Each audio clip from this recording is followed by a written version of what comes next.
Started. Hello, everybody. Welcome, and thank you for joining us today. This is part two of our e-mentoring training series for those who might not know.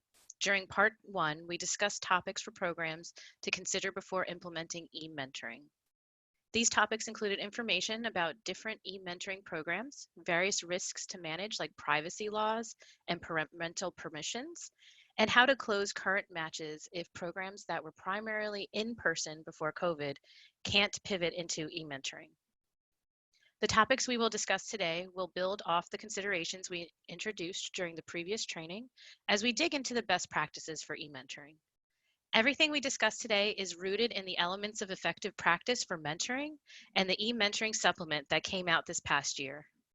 All of these best practices will be relevant for one-on-one and group mentoring e-mentoring programs. If you walk away from this training feeling like you need some individualized support to figure out how to implement e-mentoring, the Mentor Virginia team has put together avenues open to you that we will go over at the end of the presentation. If you have questions throughout the presentation, feel free to enter them into the chat box, but know that we'll have at least 30 minutes of open space at the end to address questions as well. Please also note that we will send the presentation slide deck after the presentation, so there's no need to take extensive notes of the information and the links on the slides.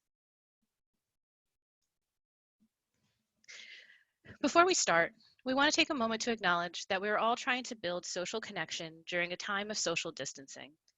Even though we are all in isolation, by connecting in new ways that maybe at first feel uncomfortable, we can still connect in meaningful ways.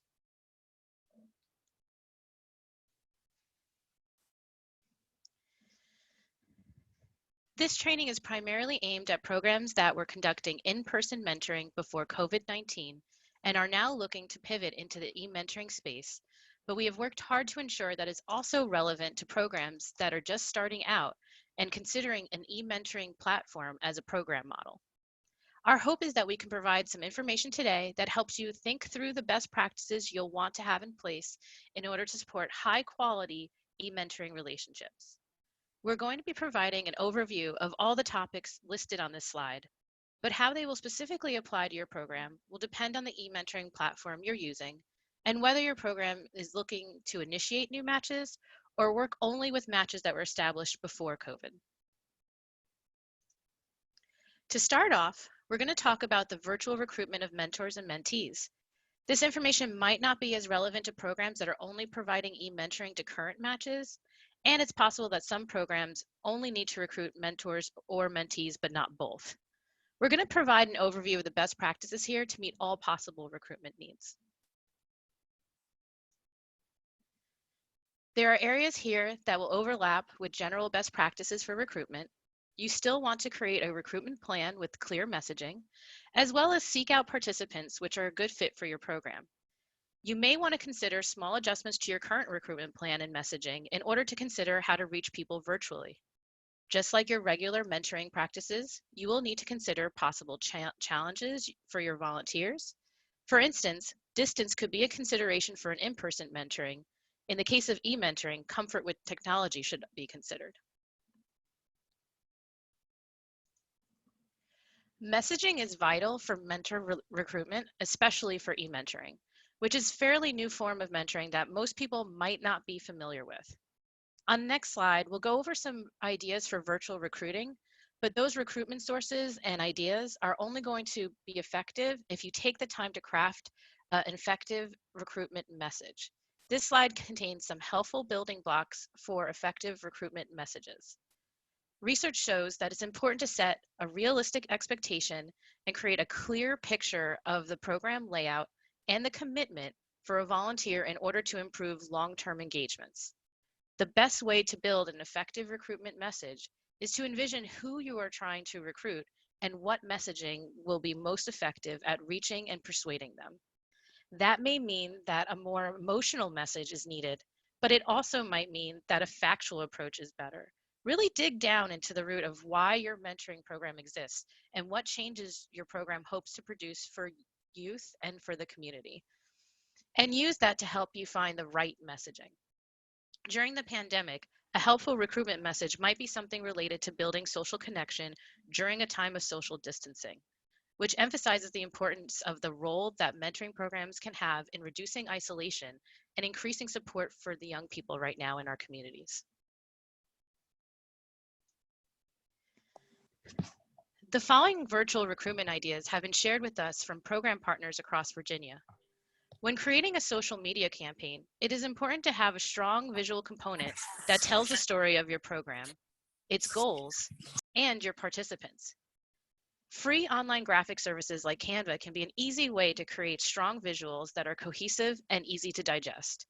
When considering messaging, whether in a social media platform or in an email, try to keep it short and sweet. We are all being inundated with a surge of communication via email, social media, virtual meetings, and you don't want to be lost in the shuffle.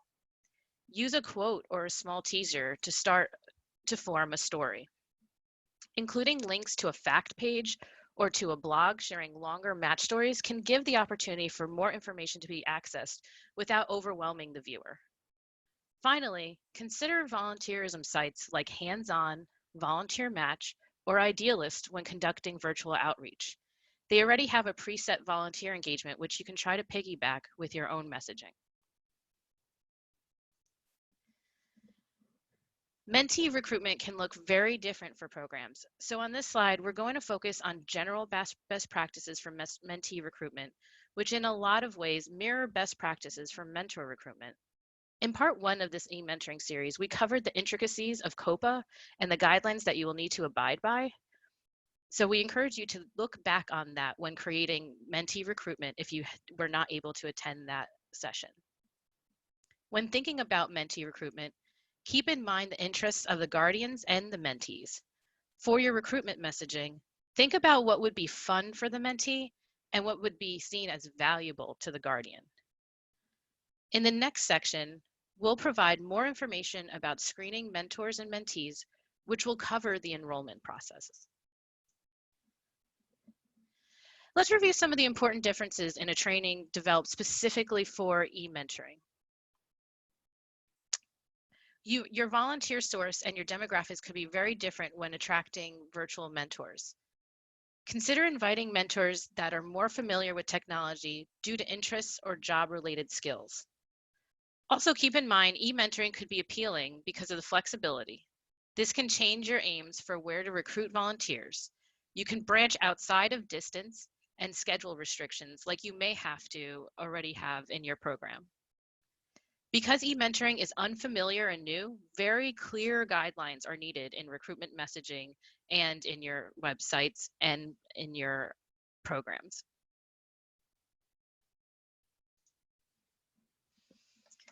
Here are a few questions to consider when creating a recruitment plan and messaging for e-mentoring. Does it make sense for your program to recruit any new volunteers right now? If no, when might you start recruiting volunteers again? What virtual recruiting strategies do you think will be effective for your program? What recruitment messages will reach the mentors you most want to recruit?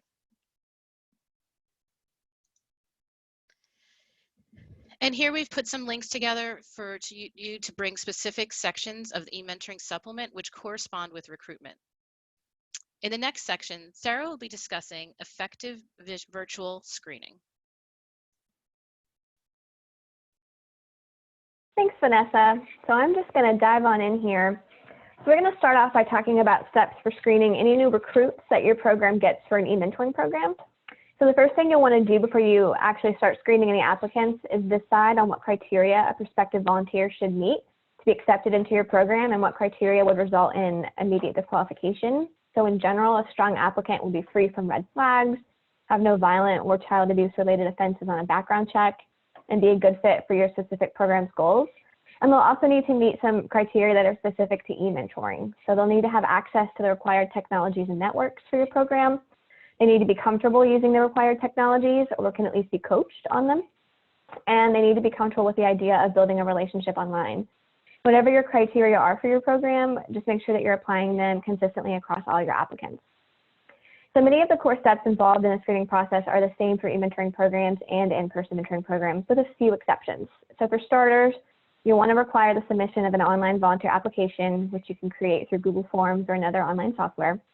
You'll want to conduct a video or phone interview with each applicant, ideally lasting at least an hour. So for interviews, try to use the technology that your program will be using for e-mentoring interactions if that platform makes sense for interviewing. So for example, if you'll use Zoom or another video chatting software for your e-mentoring, interviewing prospective mentors through that technology can give you some really great insight into their comfort level and suitability with using it. Background check expectations are largely the same for e-mentors and for in-person mentors. So at minimum, programs should be searching the National Criminal Records Database along with sex offender and child abuse registries. A few recommended companies doing background checks at affordable rates are linked on the resource page for this section. Programs will also want to check on prospective volunteers' social media profiles, which is an important step for e-mentoring and is not always a step for in-person mentoring programs. So this is important because a person's social media presence can provide some really good insight into their suitability for mentoring, as well as provide you with some examples of how they're communicating with others online. Anything inappropriate here should be a red flag for programs, especially when you consider that if they're matched with a young person in your program, that young person could then go and search that public social media profile and find any of those inappropriate things that are on there. Throughout the whole screening process, programs should try to collect as much information as possible about a prospective mentor's online communication style, as that might factor prominently into the matching process later on, which we'll talk about. You can collect this information indirectly through observation throughout the screening process, and also more directly through some targeted questions.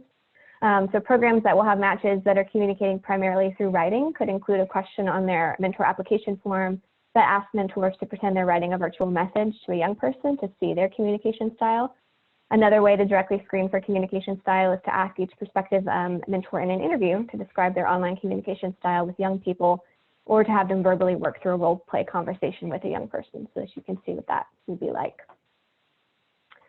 So for programs that already have mentors who were in-person mentoring prior to COVID, the best practice is still to take some steps to rescreen your mentors for interest and suitability in an e-mentoring format.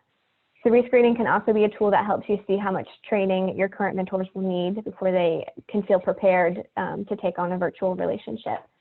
As long as programs did all the necessary screening steps before with their current mentors, including a background check, then there's really only two screening steps that programs will want to consider as part of the rescreening process. So the first is an interview, which is really an opportunity to check in with mentors on a one-to-one basis to see if they're still interested in being a mentor for your program and to see if they're comfortable with a virtual mentoring relationship.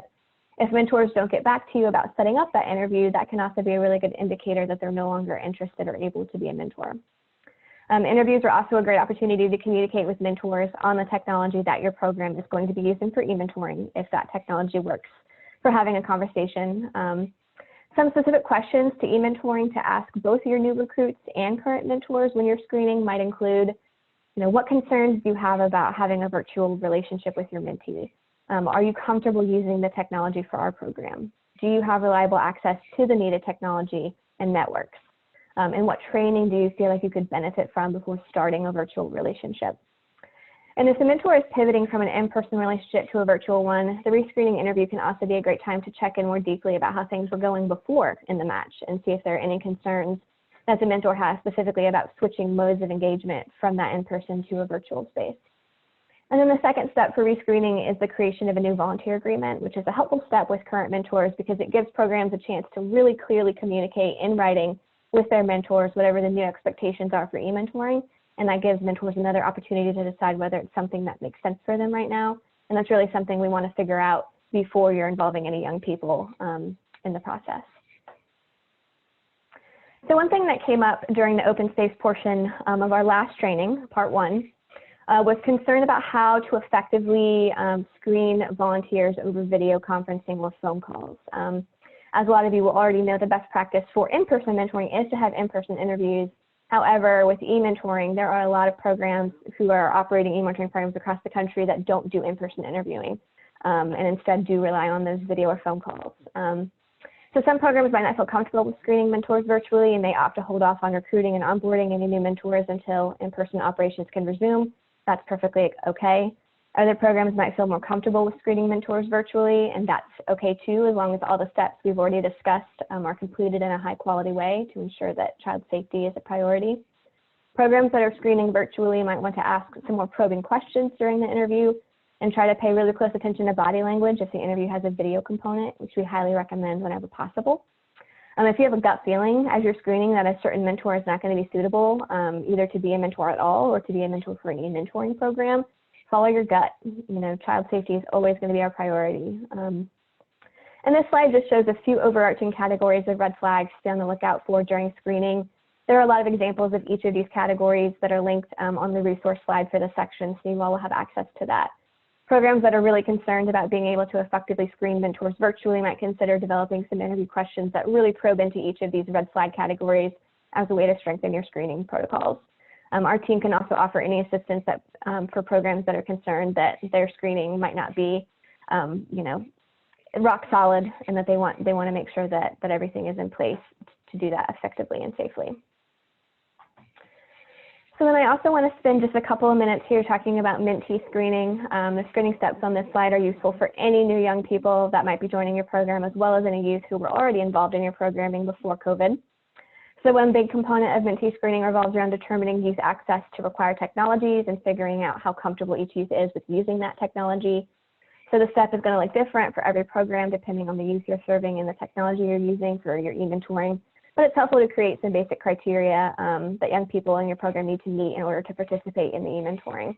So keep in mind here that access is also, it's referring to physical access to Wi-Fi data, devices, things like that. But it's also referring to each youth's competencies for using certain technologies. So for example, if your program requires reading and writing fluency, then youth who can't read or write might not be a good fit for your program. So that's just another thing to consider. The second component of Mentee screening is ensuring that the necessary parental permissions have been secured before any young person under the age of 18 is participating in e-mentoring. We talked a lot about this step in part 1 of our training, so we won't spend too much time on it here, but programs should know that getting written parental consent is important for a lot of reasons. One being that it helps protect your agency from privacy laws like COPA. So for more on COPA and what this looks like, please see the part 1 recording of our training series, which we'll make sure you will have access to. And then the third component of screening is having youth formally commit to participate in the program.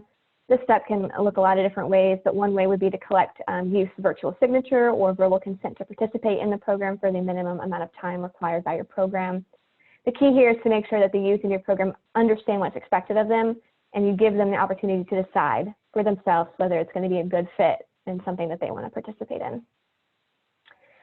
So then the next slide here just kind of highlights some key differences for an e-mentoring program as compared to best practices for an in-person program. So again, interviews conducted by video chat or phone. You can ask some more probing questions to make sure that safety is being considered here. Use webcams whenever possible, or use the program's e-mentoring technology as a way to see suitability and comfort level with that.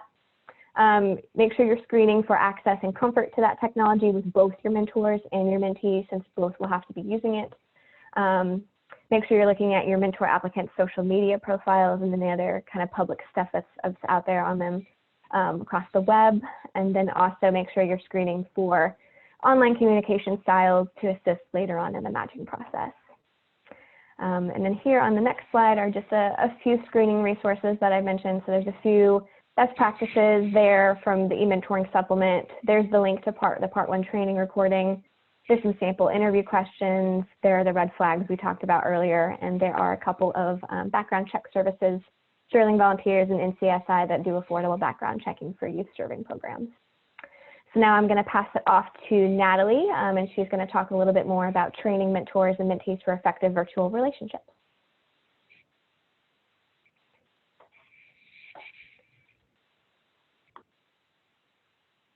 Natalie, Thank you're you. Muted. Okay. Thank you, Sarah. Let's now go over how to train mentors and mentees to be better prepared for effective virtual relationships. It is a best practice for programs to offer short training or onboarding sessions for their mentors that prepares them to be successful in a virtual mentoring relationship, as it requires some different skills and considerations than in-person mentoring. Pivoting from a 2-hour in-person training for mentors, you may consider 2 one-hour sessions to cover technology and program logistics in part 1 and how to build an online relationship and communication tips in part 2. As we know, with virtual trainings, it's a little bit more challenging to endure a 2-hour training than to break it up into 2. If a specific video chatting software will be used for e-mentoring, consider hosting this training on that platform. Otherwise, you can choose to offer it as a virtual meeting, which tends to be more interactive, or as a webinar, which tends to be more presentation style. Finally, you'll want to review any new policies and procedures around e-mentoring.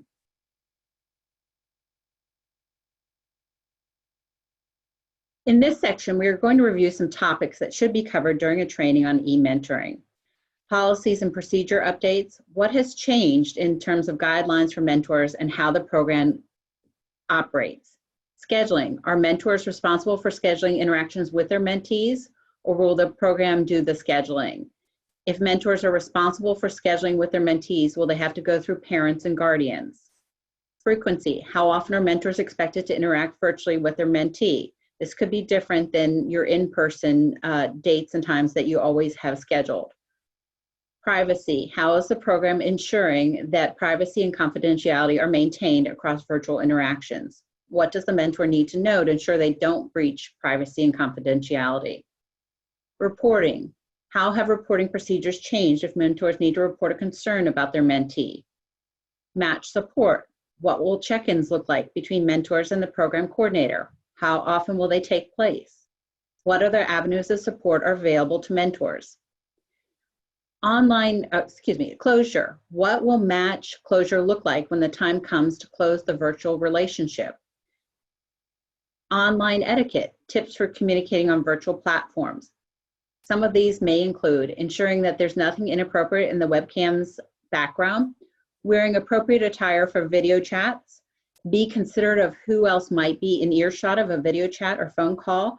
For example, don't ask probing questions about a mentee's sibling or parent because they could be nearby. Over video chat, use facial expressions while communicating. Speak slowly and wait for responses to allow time for delays in the software. Check in with a mentee before launching into an activity. Their lives have changed drastically and they may need space to process those feelings. And finally, mentors will need to know how the developmental age of the youth might influence their use of and proficiency with communicating via technology.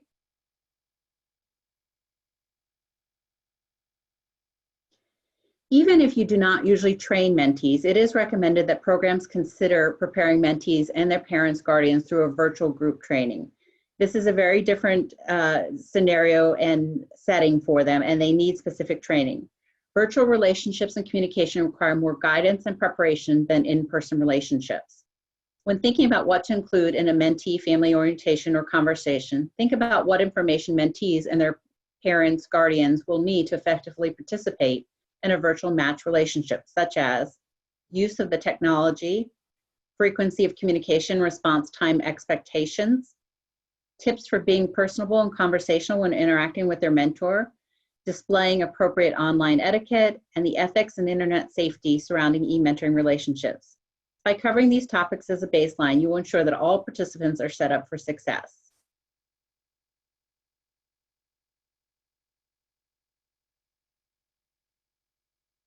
Also included in this section is a slide with some virtual relationship developmental tips that have been proved effective with e-mentoring programs. What works is to create a safe and open space for matches to communicate with each other, which goes back to the balance we talked about finding earlier between respecting privacy and ensuring safety, and checking in with matches often to see if there's anything your program can do to improve on this front. Coaching your mentors to amplify youth voice wherever possible in the match is helpful in e-mentoring. The focus should be on mentees, and mentees should be empowered to decide how matches are spending their time together if that flexibility is built into programs. Especially if your program is using a platform like iCould or Cricket Media, which involves only written communications, programs will want to prepare matches for the challenges that can be associated with text-only communication and be available to help matches work through miscommunications. Coaching mentors and mentees to use emoticons and a language that emphasizes emotions can really help matches feel connected despite not seeing each other's faces. Lastly, the e-mentoring programs that tend to have more successful relationships are the ones that have frequent interactions built into their program model. For e-mentoring especially, it is really hard for matches to develop relationships if more than 2 weeks goes by in between each interaction. The expectation of weekly interactions is best if that fits into your program model. Let's review some of the important differences in a training developed specifically for e-mentoring. As I mentioned before, in addition to regular training on mentoring and positive youth development, mentors will need to be trained on the platform being used. In addition, mentees and their families will need an orientation on what to expect in a virtual relationship. Again, when you think about the in-person relationships, it's usually a mentor arriving and a mentee is just there waiting. Now the mentee will be more accountable for being online at a certain time, and parents and guardians may have to give them access to computers or their phone to be able to participate. Specific activities and communication strategies will need to be reviewed to help guide virtual relationship development. Again, this isn't just being able to pull out a board game or color or have a conversation. You're going to have to maybe look for more online activities to help guide that relationship. The final slide in my presentation has some training resources. Overview of training best practices on page 31 of the e-mentoring supplement. Preparing participants for good online interactions on page 69. Digital conversations using emojis.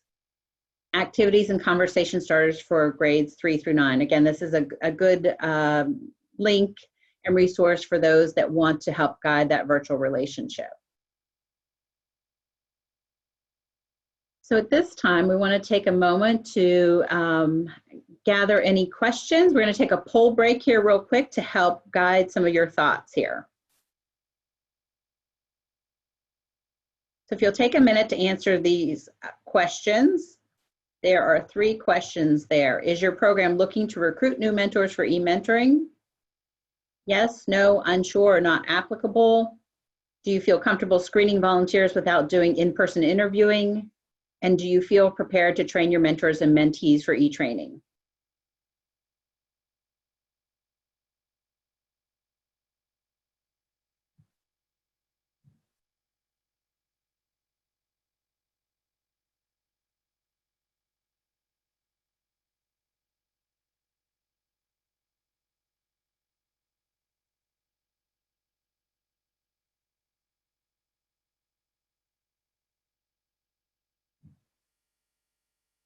Let's try and give you about 10 more seconds to get those answers in. Looks like we have about 75% of completed.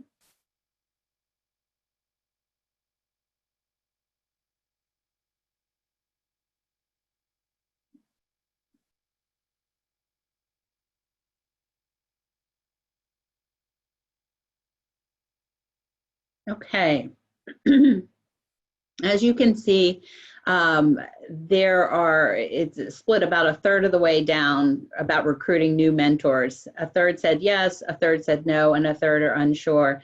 Again, looking at how you'll be able to recruit new mentors right now.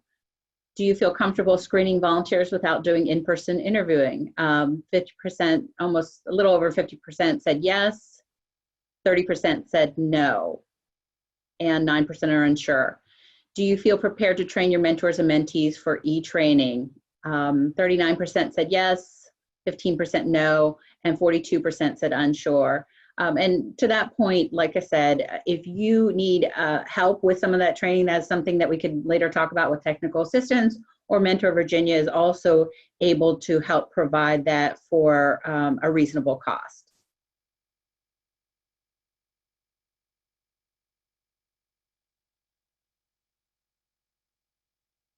Thank you, Natalie. At this time, yes, I want to turn it back over to Vanessa for virtually matching and initiating. All right, great. Thank you so much. So we're going to dive into some strategies for best practices for virtually matching and initiating new matches. We acknowledge that this might be uncomfortable, out of the normal for what you're doing in your program, since you normally have in-person meetings. So we're going to try to give you some best practices and ideas on how you can start integrating this into your e-mentoring platform. Let's review the best practices in e-mentoring matching. One of the key considerations should be the communication styles. As we are all becoming more familiar with virtual interactions during this time of self-isolation, we are all adjusting to verbal and nonverbal communications. When you virtually screen your mentors and mentees, take note of their communication style. Do they show visual emoting? Are they looking directly into the camera? How do they present themselves? Just like in an in-person meeting, you will need to take note of commonalities and areas of strengths and challenges. Finally, research has found that it is still very valuable to consider standard match criteria like interests or guardian preference. Changing the platform you engage in with the match does not change the criteria that already made a strong match previously. Depending on the e-mentoring platform your program has opted to use, there might be different options for matching. For example, Cricut Media uses a random matching system that is built into their platform.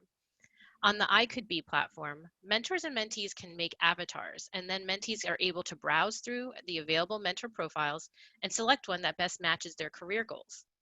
Not everyone will have the option of using an algorithm or another tool like that to help with matching, and those kinds of matching strategies wouldn't make sense for some programs anyway. Programs might want to consider that their strategy and criteria for matching aligns with the e-mentoring technology that they've selected to use, and that it also makes sense for your program goals. Research shows that communication style alignment is more important than other capability criteria, including race, ethnicity, and even gender for e-mentoring relationships. We still recommend that mentors and mentees of the same gender are matched together for a virtual relationship. This can become less important if the relationship is happening on a fully monitored platform like I Could Be or Cricut Media. Likewise, it's helpful for match mentors and mentees to have similar identities and backgrounds together, but not if they don't have a capable communication style. If your program's goals revolve around career exploration, for example, then matching around similar career interests is also going to be very important. There's no magic formula here, but you can set your program up for making strong matches by collecting good information about the mentors and mentees during screening and taking the necessary time to consider what matching criteria makes the most sense for your program's goals. Just like in-person matching, it helps to give the match a kickstart. The first meeting should include a program staff member, and they can help provide some icebreakers to get the conversation started. The end of the meeting should have a completed match agreement in which all parties consent to. Match agreements for asynchronous programs, which do not occur in real time, like writing an email, can be done at any time after the first match interaction. Match agreements for synchronous programs, which occur in real time, like a Zoom meeting, ideally can be done during the first meeting if a member of the program is there, or within the first few virtual meetings. Agreements don't have to be formally signed if that's difficult for programs to arrange, but going over the contract verbally and asking for consent from all parties to the agreement can work as well. Match agreements can include consent to the program's rules and requirements, for instance, the frequency of meeting, the intensity and duration of each meeting, and the roles that each person is going to be involved in the mentoring relationship, or the frequency of contact. It should also include risk management policies. One challenge that we've seen happen with virtual match initiation, particularly in synchronous programs where meetings are scheduled, is that the young people can have a hard time remembering that they're supposed to log in for mentoring. Program coordinators should plan to spend up to an hour prior to a mentoring session reaching out to the youth or the parent to ensure that the child logs in at the appropriate time for mentoring, and to give the youth and/or the guardian some tips for helping the youth remember when it's time for mentoring, such as setting an alarm. Providing information on what to expect during a match initiation during training with mentors and mentees beforehand is also really helpful in ensuring that matches get started on a good foot. So let's review some key differences when matching and initiating e-mentoring. You'll need to align matching with your program's e-mentoring technology and goals. Give special consideration to alignment of communication styles for all parties involved. In synchronous programs, provide mentees with help keeping their appointment with their mentor and loop the guardians into that as well. In asynchronous programs, set clear expectations for first contact so that everyone's on the same page and they can continue with the match smoothly. One resource I'd like to highlight on this page is the Search Institute's 4S's interview activity. This is a get-to-know-you activity that allows mentors to learn about their mentees' sparks, strengths, struggles, and supports. You can use this resource for any type of mentoring engagement. So whether you are integrating e-mentoring as a long-term solution into your program, or you're deciding to convert back into your traditional in-person meetings, you can use this for either of those cases.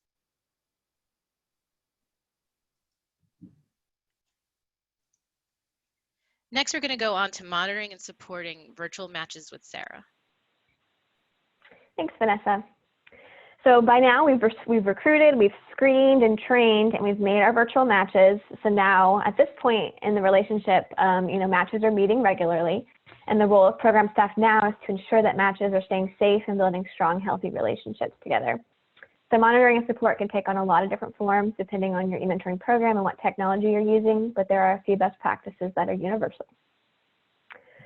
So a common denominator of monitoring support is regular scheduled check-ins with all participants in each match, including the mentor, mentee, and parent guardian if that's relevant to your program. So the best practice around the frequency of check-ins is the same for e-mentoring and in-person mentoring. So for the first month of e-mentoring, program staff should plan to check in with their mentors and mentees twice per month for the first month. This is really important because it ensures that matches get off to a good start, and we know that getting off to a good start is key to a strong relationship over time. So even if your matches have been meeting prior to e-mentoring in a different program model, checking in twice for the first month is still a good idea because building a relationship virtually can be very different from building a relationship in person. After the first month of the program, program staff will want to plan to check in with each mentor and mentee at least once per month in order to meet the best practice recommendation. And then programs that meet certain criteria will also want to make sure that you're engaging parents and guardians in regular check-ins as well. So that would mean any programs that are serving youth under 18, any programs that have a goal of building a close relationship between a mentor and a mentee, and any programs that are requiring parents to help connect their children to technology to participate in the program. So if any of those criteria apply to your program, then parents or guardians are going to have some really valuable insight into the relationship and should also be involved in the monitoring and support process whenever possible. So when we're talking about having check-in meetings with mentors, mentees, and parent guardians, we're talking about formal interactions. Usually they're scheduled in advance, and often they're using questions that are designed to really help program staff figure out how a match is doing. So this slide shows some recommended topics that program staff can cover in each check-in with a mentor, mentee, and parent guardian. Some of these are pretty standard for all forms of mentoring because they focus on child safety and health of the match relationship. But I'll draw your attention to the questions at the bottom around technical difficulties. Checking in around that is really important in e-mentoring because if mentors or mentees are experiencing a technical difficulty that doesn't get resolved quickly, it can really dampen their enthusiasm to participate in the program. So you want to make sure that you're providing adequate support in that area. On the next slide, we'll look at some recommended questions that program staff might ask during check-in meetings with their mentors, mentees, and parent guardians. So some of the questions here are helpful for any model of mentoring, but there are a few that are specific to e-mentoring. The questions also hit on all the topics that we covered on the last slide as being important, but programs are also encouraged to develop some additional questions that are specific to your program's goals and structure. I also encourage program staff to start every check-in meeting they have by checking in with the person first, just to see how they're managing all of the changes and uncertainty that are happening in all of our lives right now. So, expressing that care is really powerful for relationship building and can also help provide some insights into how the match is going. A likely outcome from regular check-in meetings with your matches is that program staff are going to discover that some of your matches are doing really well and they don't need any additional support, but some of your matches might need that additional support and coaching. And if you find that that's the case, it's up to program staff to figure out the best way to provide that additional support to make sure that that match gets its needs met and can continue in a really strong way. So the next slide here shows some other strategies that programs can use to monitor their matches, as monitoring can and should go beyond formal check-in meetings, especially if the technology that your program has selected to support e-mentoring comes equipped with some of those more specific monitoring abilities. So for example, the I Could Be platform allows program staff to see how frequently matches are communicating with each other and also flags any communications that are inappropriate based on the platform's rules. If other programs are using Zoom, for example, program staff can put matches in their own breakout rooms to create some privacy, and then staff can virtually walk from room to room, still checking in on those matches, at random to just ensure that things are going well. So regardless of what monitoring looks like for your program, just keep in mind that there's a balance between giving matches the privacy they need to develop the kind of trust that supports close relationships, while also ensuring that the program staff are doing their due diligence to ensure matches are staying safe. Another strategy here is that programs can set up a code of conduct for their program to help govern any online interactions and also set expectations to help matches get off on a good start. Once you have that code of conduct in place, then matches can ask specific questions about each match's adherence to it during check-in meetings as another way to strengthen your protocols in this area. And then depending on how your program is set up, it might also make sense to require your mentors to report out on how they're spending their virtual time with their mentee every month. This can be really helpful for programs that are monitoring matches that can't actually, monitor directly any of the interactions that are happening. So that can be a good step to also make sure that matches are doing well and staying safe. And then the next slide here, beyond monitoring activities, programs can also implement some strategies to ensure that your program is effectively supporting matches, because it's not only about monitoring, it's also about supporting here. So it's really helpful for program staff to be available to assist in real time or as soon as possible with technical difficulties. Again, matches that encounter these challenges, especially early on in the program, may disengage from the program if they don't get timely support on that. Providing match activities periodically is highly recommended because research shows that virtual mentoring is most effective when it's grounded in task-based activities that align with program goals or help foster relationship development. So at minimum, programs should be offering at least some conversation starters for their matches kind of throughout the relationship. Providing ongoing training opportunities is another great way to provide mentors and mentees with additional support. You could decide on what topics to offer based on any challenges that your matches are having, so it's really relevant and useful. We can always help programs develop trainings, and we also do offer virtual trainings for partners if that's an avenue your program wants to explore. Providing a safety topic each week or month of the program focused on various internet safety topics is something that we've seen some programs do before in the in-person model. So Big Brothers Big Sisters is an example of that. This is a really great way to bolster child safety, and programs can even develop an activity that aligns with each safety topic so that matches can directly apply it. There's a link on this slide right here with some safety topic ideas that we'll make sure you guys have. Another idea is to provide a weekly or monthly tip to your matches about connecting virtually. The link that's on this page is a great checklist of ways that mentors can empower youth during the pandemic while also building a stronger relationship. So you can pull tips directly from that resource. And then one last tip here is to remember to thank your volunteer mentors frequently for exploring this new frontier with you, and make sure that you're just helping them feel supported and valued. And then this slide just shows some of the key differences when you're monitoring and supporting for an e-mentoring program as opposed to an in-person mentoring program. So, ask questions during the formal check-ins with mentors, mentees, and parents about technical difficulties. Be responsive in providing that technical support to our matches. Make sure you're aligning your monitoring strategies to your program's e-mentoring technology, and also make sure you're providing matches with some task-based activity ideas or a curriculum to help guide their interactions. And then lastly, here's some more resources. There's already been a whole lot linked throughout the other slides, but here are just a few more to dive into that might be helpful as you're thinking about what family engagement looks like, or if you want some more guidance about what it looks like to check in with matches. And now I'm going to hand it off to Natalie to talk more about closing virtual matches. Thank you, Sarah. So closing matches virtually requires a little extra care and planning. So the next thing we'll do is dive into the best practices and strategies.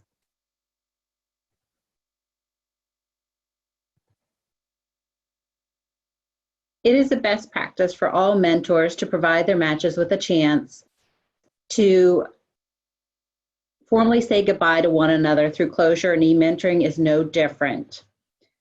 Programs ideally should have a closure plan in place before e-mentoring even begins so that a timeline for it can be communicated to participants early through orientation. training or during match check-ins. Program offers a closure training for mentors, allowing them to participate, talking about their feelings, reflecting on memories, and next steps in the relationship. Program conducts exit interviews with mentors and mentees, and when relevant, with parents or guardians.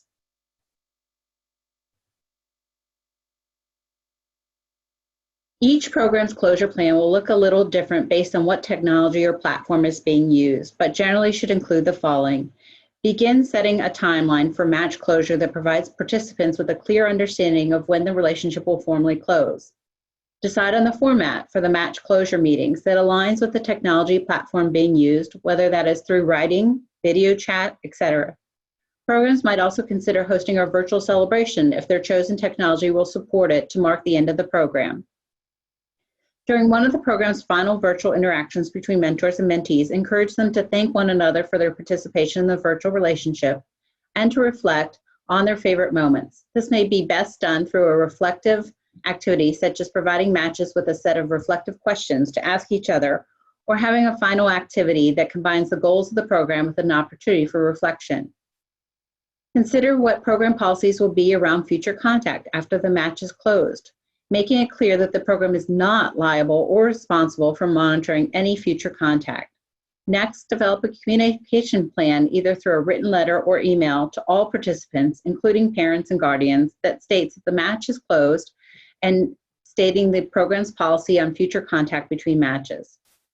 Provide a way to coach mentors on how to say goodbye during the closure process before they actually say it to their mentee.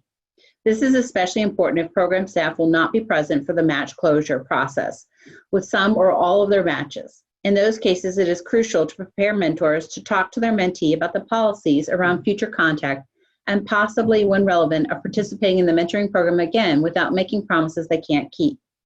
If possible, provide them with a script or agenda of topics to review during the closure meeting so that it has some formal structure and covers all the necessary information.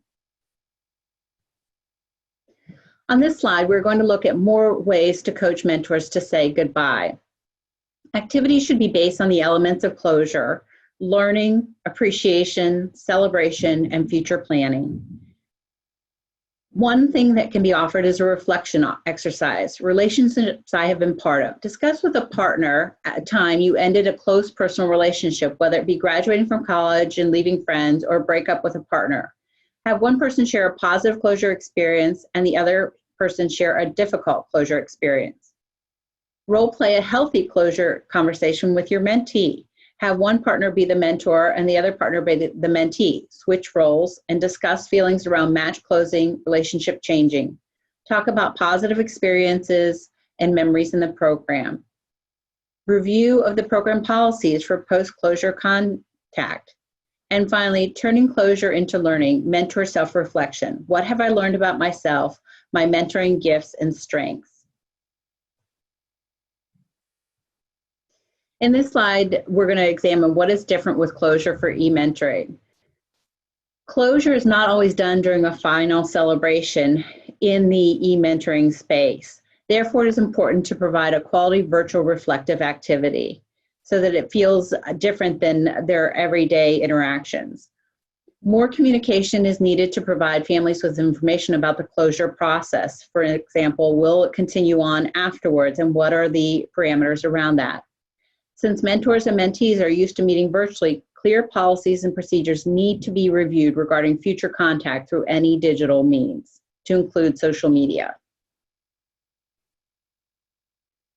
The final slide here in the section has some closure resources. There's an example of a sample mentor exit interview, a sample post-closure contact permission form, activities for match closure, and then a short webinar, and they always come and they never say goodbye, healthy closure and mentoring, and the importance of doing it correctly. Now that we've wrapped up this section, we want to take our final poll here.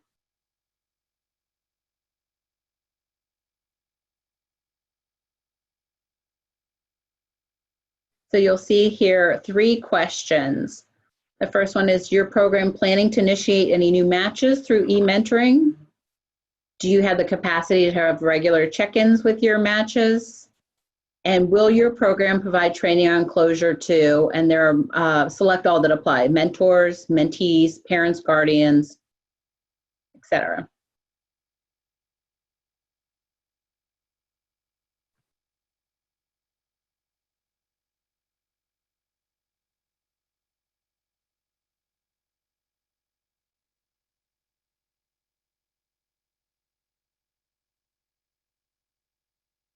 I'm trying to give you about 15 more seconds to answer.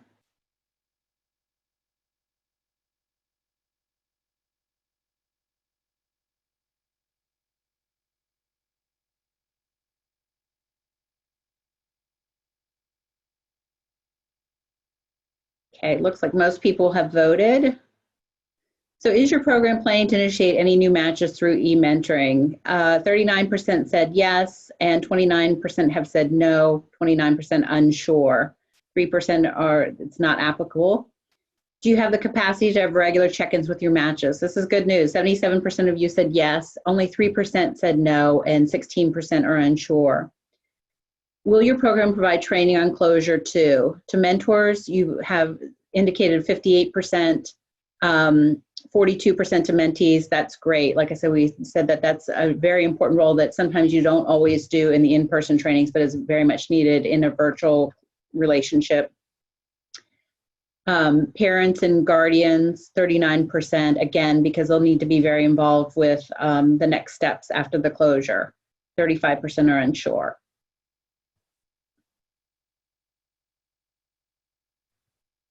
Now I want to turn it over to Vanessa. Thank you, Natalie.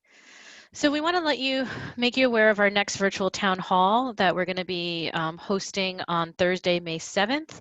Again, we're going to send you these slides after the presentation so you can RSVP through that link, and we'll make sure to send that as well.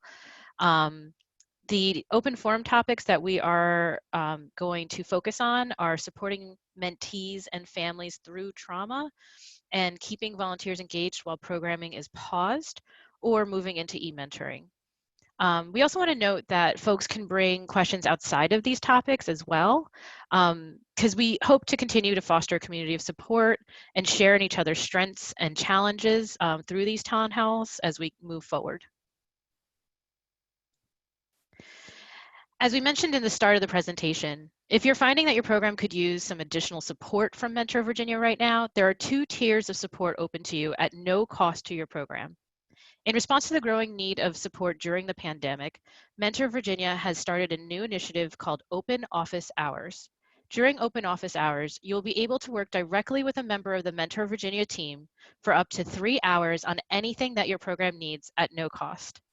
Through the program, we hope that we can provide timely and valuable support to resources for our program partners. Here are some ways that you can use Open Office Hours. Thinking through e-mentoring best practices that can be applied to your program, developing a virtual recruitment and screening plan, developing a training on e-mentoring for your mentors and your mentees. In order to access Open Office Hours, all you need to do is fill out the brief request form, which is on this slide, and we will also email to you at the end of this training.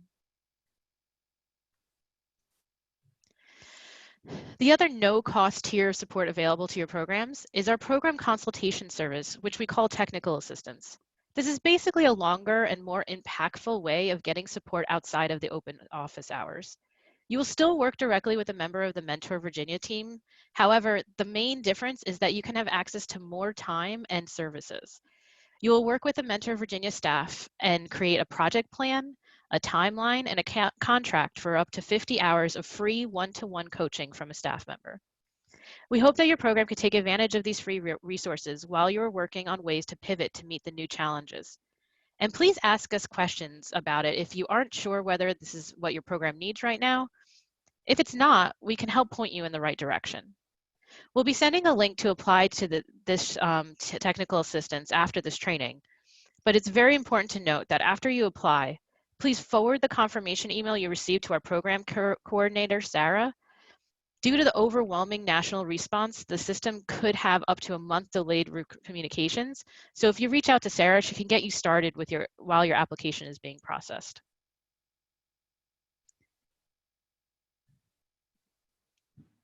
Great. We are now going to move into our open space portion of today's training. We would like to invite participants to discuss any questions they have about e-mentoring or any experiences they have already had regarding e-mentoring. Natalie, can I say real quick Sure. that Rachel Schilling put a question into the group chat earlier. Okay. And so I think I'll read it out, but it's 2 of our background checks require in-person services. CPS needs a notary and fingerprinting is also in person. Are other programs still asking current prospective volunteers to complete these steps or not accepting new volunteers? Are there any ways to complete these steps without breaking distancing? So I think putting that out to the others that are out there, if you've got an answer for Rachel or any suggestions.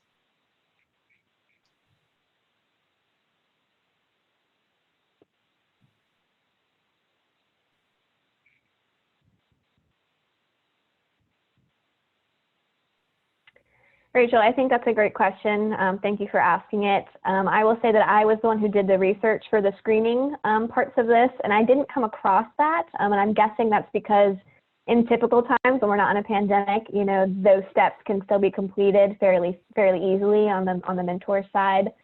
So I'm happy to do a little digging and see if I can come back with any resources or guidance around that. So I'll have to kind of put a pin in that, but I can definitely follow up with you. Yeah, thank you so much. It was just thinking of like, you know, we already ask so much of our volunteers, and not only should we be practicing the physical distancing, but also just, you know, morally, where is our position as an organization asking people to put themselves at risk, especially since our program does skew a little bit older as far as a lot of our volunteers are retirees. Right, and that makes total sense. Yeah, thank you. And it looks like a couple of other folks have that question too, so we'll send out whatever we can find on that. You know, sometimes banks have sort of drive-up services. We're not onboarding any new volunteers right now, and we're just kind of redoing some every 3-year background checks, and our HR is notarizing them for us because we've already done this once before. But you might want to check with, you know, if you have a relationship with the bank, you know, if you got everything filled out and you stuck it through the slot and they did it. And, you know, even real estate is doing virtual lease signing on hoods of cars, and, you know, everybody's coming outside to do stuff like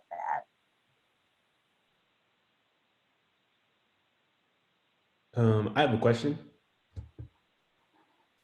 All right. Awesome. Go ahead, Jared. Hi, Gerard. How are you? To the Mentor Virginia family, thank you guys so much for putting this on. This was super helpful. For us at Hindsight, we are going full steam ahead with e-mentoring. So this was really, really informative and insightful. I just wanted to ask a follow-up question. When you really mentioned the best practices of the task-oriented mentorship, that really has kind of been what the research has been saying, that e-mentoring is best done with tasks, you know, that we provide for our mentors, and that we also, you know, provide those conversation starters. And so could you guys speak a little bit more about that and some of the resources that you guys may have already shared? And, you know, I wasn't able to be on the part 1 call, but if you could speak a little bit more to what you have shared and some of those resources that, you know, that we could provide to our mentors. That's been the biggest thing that they've been asking for. Is it's a lot to just kind of stare into the screen and talk and not be in person to play a game or to facilitate conversation around the activity. So would love to hear a little bit more about the resources related to the task and conversation starters. Yeah, that's great. Thank you for asking. So we have put out a couple of different resources around that. We have a document that we've actually shared out with all of our program partners who participated on our recent town halls, where folks could just add any virtual activity ideas that they've seen, because you know they're popping up all over the place, all over the internet. But it's hard to kind of there's so many different sources, so we wanted to kind of try and have a spot where folks could bring some of those together. And we have over a page of ideas on there. So we'll make sure that gets sent out in the follow-up so everyone has access to that, and everybody can also edit it. So if you have any other ideas that aren't already on there, please add those so that we can continue to support each other in that way. And I think there's another list of activities that we included on one of our slides in this presentation, so I can make sure to call that out in our follow-up emails so that y'all have access to that too. The task-based activities can look a lot of different ways. It might just involve being creative, and you can also empower your matches to kind of figure out what that might look like for them based on their interests, or if there are any specific goals to your program. Like if you're a career-focused program, you can definitely create some activities around, researching different career options. So there are endless ways that can look, but I can understand there can be some footwork on the front end to set our matches up with that.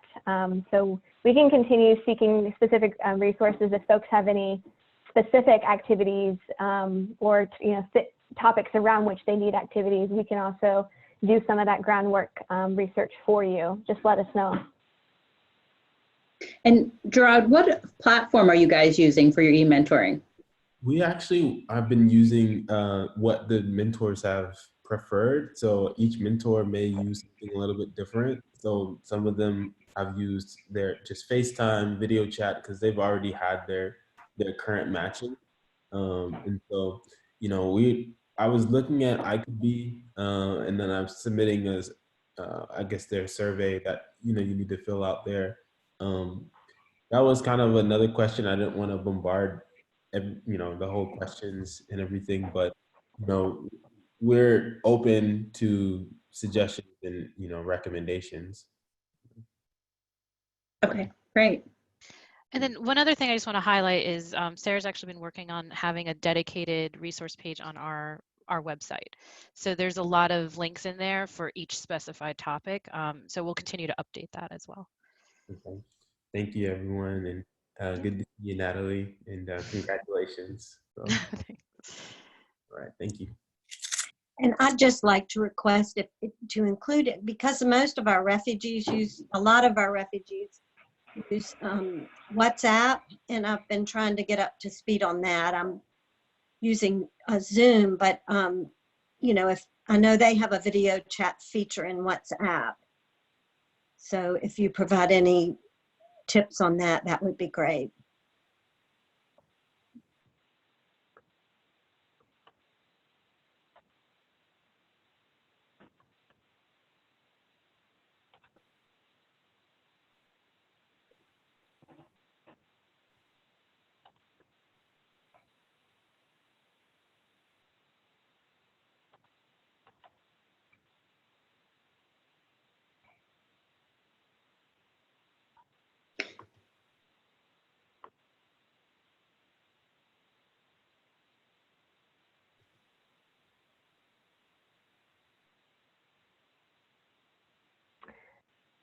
So in the chat box, looks like Jim wanted to know if there's an assessment table showing a comparison of e-mentoring platforms. We did have something very similar to that in the first presentation, so we can make sure that you have those slides. And there's also a pretty detailed one in the e-mentoring supplement on choosing technology with some different considerations that compare across platforms.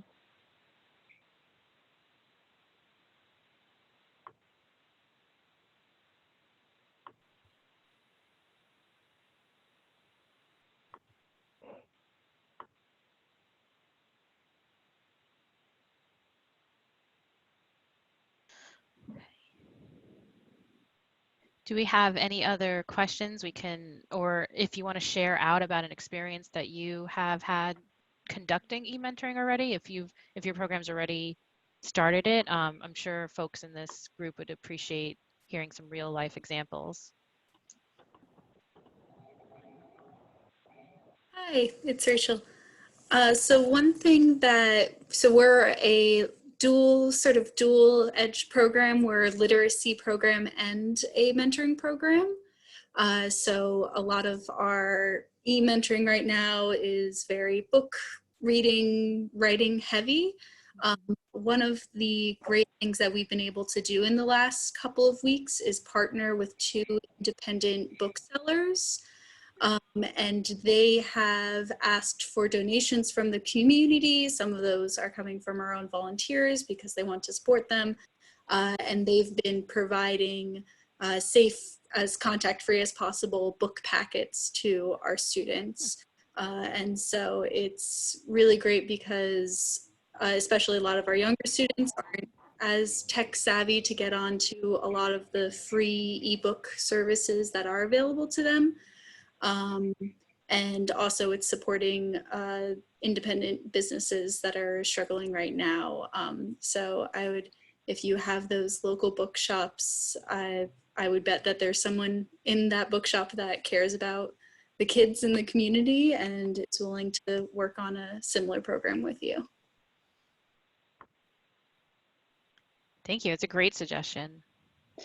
I do have one more thought that I want to kind of pose to everyone. If you have, entered into the e-mentoring space, were you able to train the mentees ahead of time, or what kind of luck have you had with them being engaged in this new space where they have to be accountable for showing up on time and, things like that?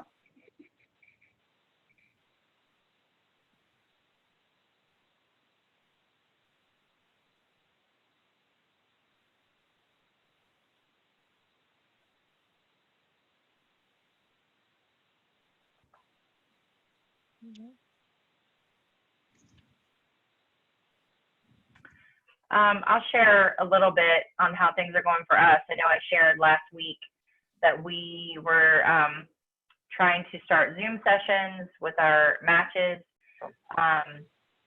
We started this last Tuesday, and we had 4 matches who were supposed to start meeting, and only one of the mentees remembered to log in. So just to reiterate what Vanessa was talking about earlier, I think that one thing that we're really going to have to work on is working with the mentees on trying to remember to log in. So that's probably our biggest challenge right now. We did sort of, once we realized they weren't logging in, we kind of all scrambled and started, the school guidance counselor and I started texting all the kids and going on Google Hangout, trying to send them reminders. And I don't know why it didn't dawn on us to do a practice session with the students. We did it with the mentors, but in the middle of that call this week, we realized we probably need to try to get the kids all together and do a practice session with them just so they can see what it looks like. So I thought it was interesting how Vanessa had brought up the point of maybe spending the hour before mentoring begins to kind of make sure they're all remembering to log in. And we'll be talking with them next week. We're going to do a practice session with them before our official mentoring session and talk to them about ways to remember to log in at the time that they need to log in. So just thought I might share that with you guys.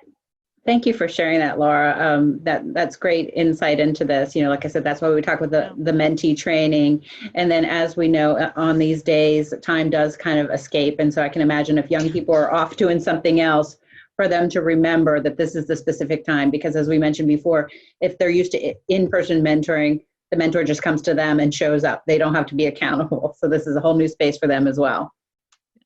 Exactly. And Laura, I really like the idea of the mentee practice session. I mean, I think we make a lot of false assumptions about youth's comfort level with technology. They have very specific ways they engage with technology, so we need to also make sure that they understand and are familiar with how mentoring is going to function in a virtual space as well. Right. Yeah, I think that's what we kind of assumed, is we thought the mentors were going to be the one who were most uncomfortable, thinking that the kids were fine with technology, and we were proven wrong. So I think hopefully that will work. I'll let you guys know next time if it works. Thanks, Laura. Mm-hmm. And I mean, I think that's something we emphasized in the first session is we're all learning. It's all very new. I mean, even the best practices addition to the EEP just came out in April, I think. So, it's important to keep that in mind. that we keep sharing these experiences so that we can all learn together.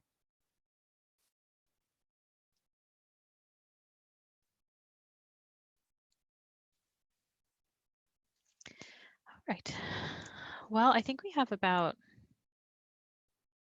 15 minutes dedicated to this. If there's anything that anybody wants to share or any questions they have, while we have kind of captive people here who we're all on the same mission, we're happy to talk about them. They don't necessarily have to be directly e-mentoring related, but it is related to the topic that we're talking about. I see the post meeting feedback. I definitely want to fill that out. I have to head out to another meeting. This was amazing. You guys did an amazing job. And will there be the resources you mentioned at the beginning sent out just directly to the email, or will it be uploaded to I see there was a YouTube that you guys put one of the videos on YouTube. How can we receive the resources from that previous video and then this one as well? Yeah, I can make sure that, all those resources are on our website. So that's a great one-stop place too, but in the follow-up email that I send out probably tomorrow, we'll make sure that all of that stuff that has been called out will be available, and then all the other resources will be included in a document as well. So you'll have access to all of it. And if you can't find something that you're looking for, just let me know and I'll make sure you get it. Awesome. Well, seriously, thank you guys so much. This was amazing and very helpful. Thank you. Thank you.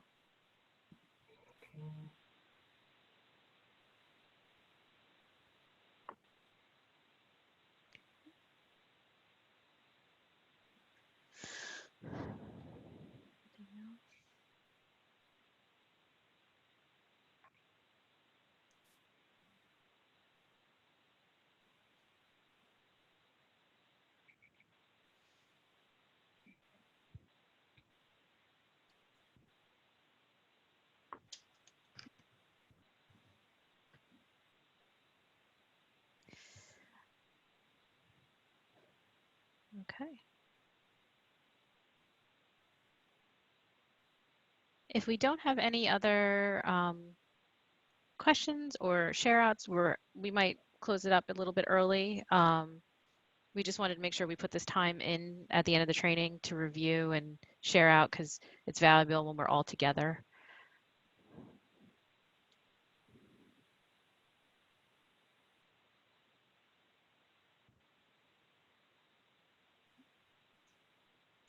All right.